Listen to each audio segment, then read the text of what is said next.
Kate. It's great to have you. Thanks for taking the time to be here with me and talk to me today.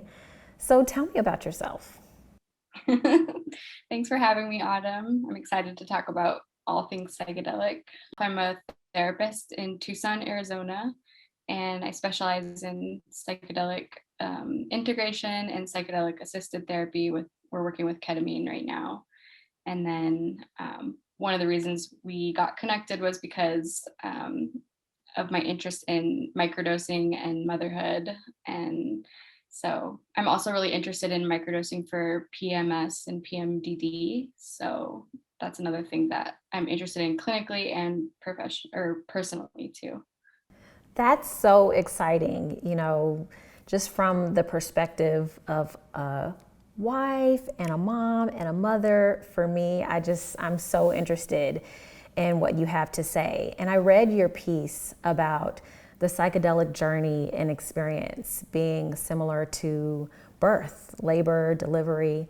Tell me about how you came to that idea and wrote that piece. Hmm. Well, so I had my baby 21 months ago now. Um, He's and when adorable, by the way. oh, thanks. Yeah. So it's my first and only baby, and I was prepping for birth, and I think my midwife told me that it would be psychedelic, and she didn't even really know that I was into psychedelics, and so that really clicked for me, and like then I started seeing it as, I know how to prepare for psychedelic experiences. I know how to be in ceremony. And so I can look at my birth as an upcoming ceremony. And so that was sort of where it started. And then um, just like most psychedelic experiences I've had too, it took me in places I did not expect to go, even though I had intentions and pretty much strict attachment. I had some attachments to how it was going to go, and it went completely the opposite. Um, and so processing it was a lot, and like it took a long time to integrate that experience. And so that felt familiar too to a lot of psychedelic experiences. So, for someone who, like you said, you were already into psychedelics and plant medicine, for someone who has not had that experience, how would you explain the psychedelic nature of giving birth to someone who hasn't had that experience? And also for someone who's in the hospital setting, how to, make the experience, that psychedelic, mind connection, consciousness opening journey for someone who's not familiar with that already? That's a really good question.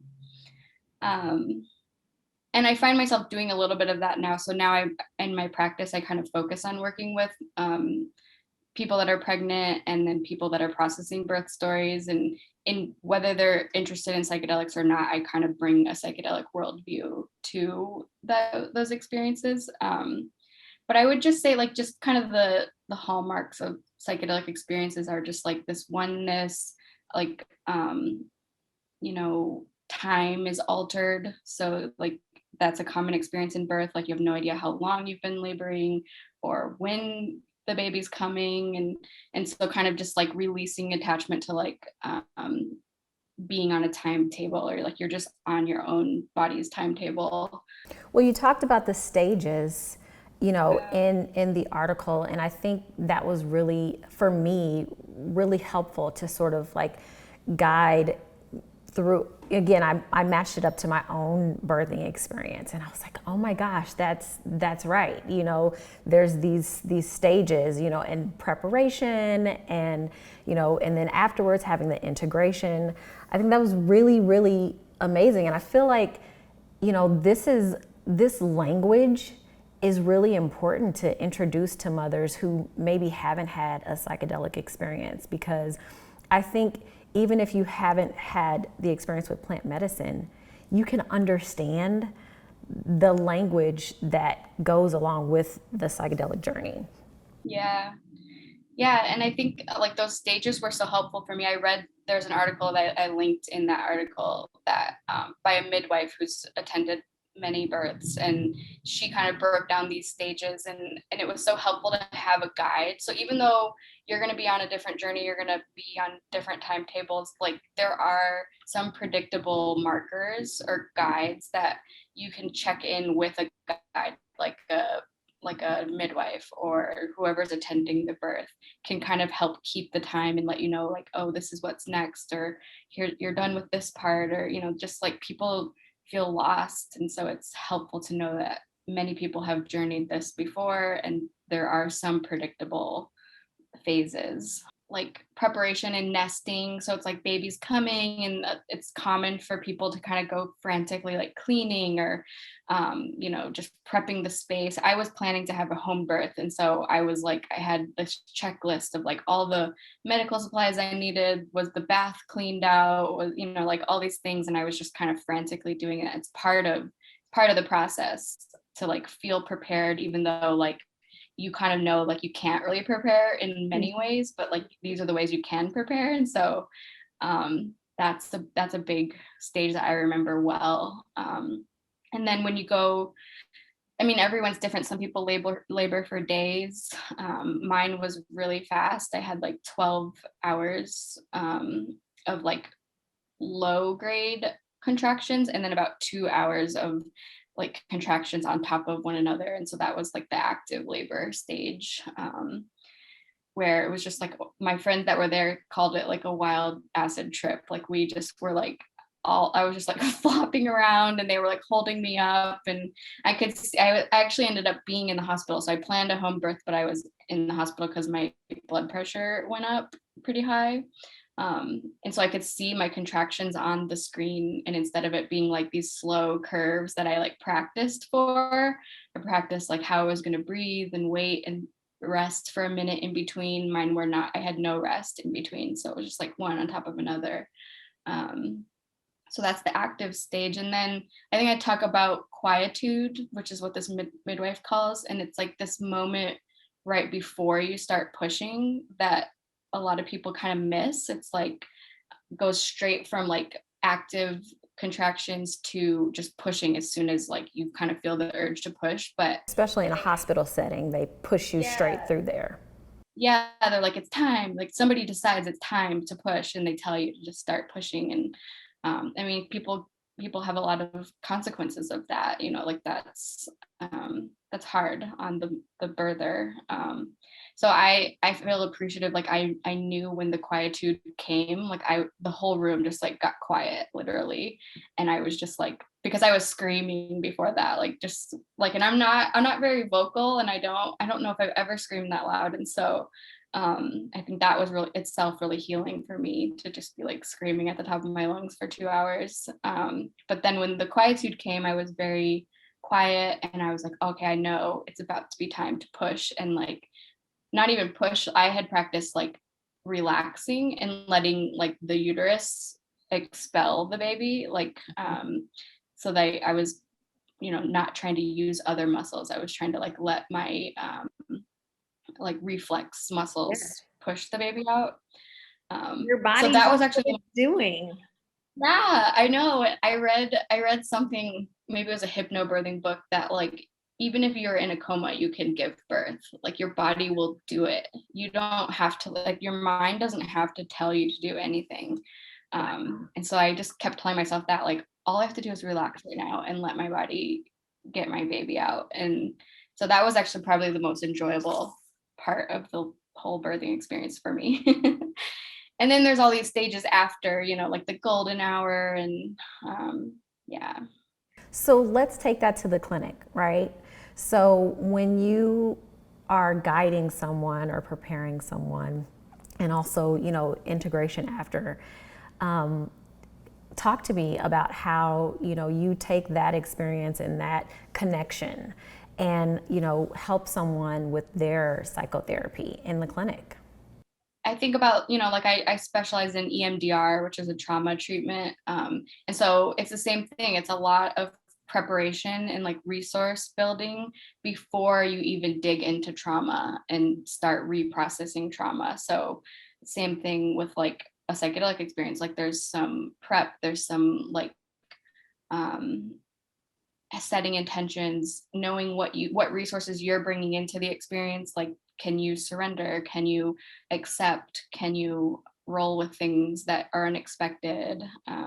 So same thing with like going into trauma treatment, just kind of like building your resources and then diving in a little bit into like with EMDR, we do reprocessing, where we stimulate the brain, like bilateral stimulation, while you bring up trauma, to kind of help integrate it into the brain better. Can you explain bilateral stimulation? I'm not familiar with that. Yeah, so with EMDR, there's different ways to do it. Like, you can make your eyes move back and forth. So it's like anything to kind of like stimulate like the two hemispheres of the brain. So some people can do tapping like this, or like I use these like vibrating buzzers. So one vibrates after another, while the client like brings up traumatic memories. So speaking of trauma, with the birthing experience, a lot of women, despite their intention setting, despite their planning and, you know, mental and physical preparation, they experience trauma. And I feel like definitely, you know, afterwards, it would probably, you know, it helps to have continued psychotherapy treatment or care. But how do you guide a person through integration after that trauma? And is it the same when you're not having the birthing experience, you know, with clients who aren't mothers and haven't gone through that? Yeah, that's a really good point. Yeah, and I think some of that is, it sounds weird, but like to prepare people, like no matter how your birth goes, even if it's quote unquote perfect, it still can be a trauma to the body, you know, like it's, you know, you're close. I say this in the article, like I think we're close to death, even though we're, you know, even if you don't have a scary medical thing, like you're close to bringing a soul from, this is like my spirituality, kind of like a soul from the other side. An unborn person is now a born person. And like, so that alone is like just so profound and intense and like traumatic, really. I mean, in like the basic sense of the word. So like just kind of expecting a trauma is like one thing, because then it's not disillusionment. Then it's not like, oh, why was that so scary, or why was that so intense? It's like, that's just how it is. That's what's going to happen. And so, and people who do get traumatized like later in life do have better outcomes if they, not if they were expecting it, but like if they understand that it was a trauma and they know that they can come back from it, or they know that there's a process to like process it or like heal from it. I noticed that you describe your clinic as an anti-oppressive outpatient psychotherapy clinic. So what does that mean exactly? And how would someone who needs you, who needs your services, how would they know to look for that? I think to me, it means like all the people that work with us. So we have like 14 people on our staff now, are all people that share this worldview of like seeing power dynamics, seeing like how oppression manifests and how it negatively impacts people's mental health and all areas of their life. And so like that's the lens we're looking at mental health problems with, you know, like where it's not like, I mean, some, you know, there's research on genetics and biochemistry and all that, like that's part of it. But like my belief is like it's more these systems that are causing the problem and like causing the distress. And so like instead of putting the onus on the individual to like just rise above it, it's like, no, like this is why this is happening. And like, but then it's like, well, the solutions, you know, like we have to like work collectively to like, you know, undo some of these power structures. But just like that's validating, I think, to people, like where it's not like there's something wrong with you as an individual. It's like there's something wrong with the system that we're in. So I think that's how I would define it. No, that's great. And that aligns with, I read something you wrote about the labeling from a broken system. right? You know, we have all been, even just something like, you know, women suffering from PMS, just the stigma around that, you know, just the different labels that we are oppressed by, but it's from a broken system. And I really think that's so encouraging to know that there are practitioners out there who are recognized as professionals, right? You know, so that brings authority to it, and that brings, you know, it takes it to another level to be recognized by, you know, broader society, right? I think that's important that you guys also have the training that's recognized by this system, but then you're also recognize the system being broken, and you have to serve the people that are oppressed by it. I think that's awesome. Yeah. You know, all right. You know, I'm really interested in how you came to experience psychedelics. I definitely was an experimenter in high school. So, you know, it was pretty recreational or like unintentional, just kind of at a party, trying different things. So, and that was just fun and interesting. I don't feel like it was like that profound, or it didn't like set me on like a spiritual path or anything like that, but I just had fond memories of it. And then I would say probably like 2012 or something, I took mushrooms for the first time.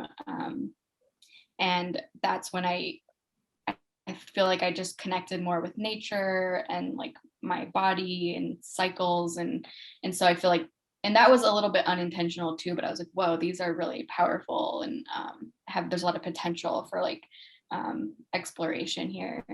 And then I also like I went to Burning Man in 2015, and that's how I heard about the Zendo project, and like that's how I realized that I could kind of meld my interest in psychedelics and altered states and my clinical interest, like being a therapist. I was like, oh, there's like therapists that are using these medicines clinically, and so that was like a mind blown kind of thing. Like I never really even thought that the two could be related. So that's sort of like set me on the career path that I'm on. So now in your clinic, you offer ketamine assisted psychotherapy. So why ketamine? You know, you've, like you said, you've had experiences. So why was ketamine chosen to be used in your clinic? I was never really that interested in ketamine. I don't know. I think it's becoming like the uses. I mean, maybe now that's the world I'm in, so I'm seeing like how useful and beneficial it was, but I just didn't know.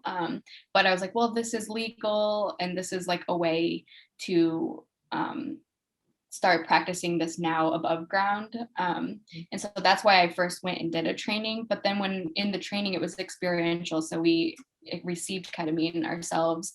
And I was like, actually went right back to my birth when I was giving birth to my child. And I was like, wow, this is a really potent psychedelic, and it's quick acting. Like it's, the whole session is 3 hours instead of with like MDMA or psilocybin, it could be like 6 to 8 hours. So that appealed to me. And yeah, I also really am excited about ketamine because it's in like lower doses, it's an anxiolytic. So the body is very relaxed, and working with people who have trauma, it's hard to really get in there sometimes because the body is so flooded, the body gets so activated. And so we do so much work on trying to calm the body. Whereas here's a tool that can like help us calm the body so that we can get into the content and the traumatic memories. So I just see it as like a really useful, accessible tool. So how do you define psychedelic? I think of psychedelic as being like, for me personally, it's like connection to source, like within myself. So or like a direct connection to like the source of the universe, of my divinity, of everyone's divinity. And like I'm pretty spiritual, but like I don't even know what a lot of that means. But it's just like this feeling that like I'm part of the system, and the system is in me, like the universe. And that we're all connected in that. So that's like when I'm on psychedelics, I'm reminded of that. And I also see that as like it's in us all the time. Like we all have that inner healing wisdom all the time, but it gets clouded by stressors and ruminative patterns and, these like personality parts that like are helping us function in this society, but it's like not really the source, or it's not fully us, And so I feel like in psychedelic spaces, it can help you remember who you really are and what's really there. And it sounds like to me, maybe in the clinic, especially with the staff that you described, it means that connection is community, people, experiences. Right.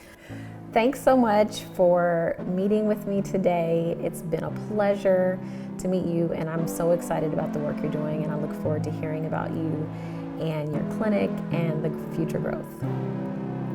Thank you, Autumn.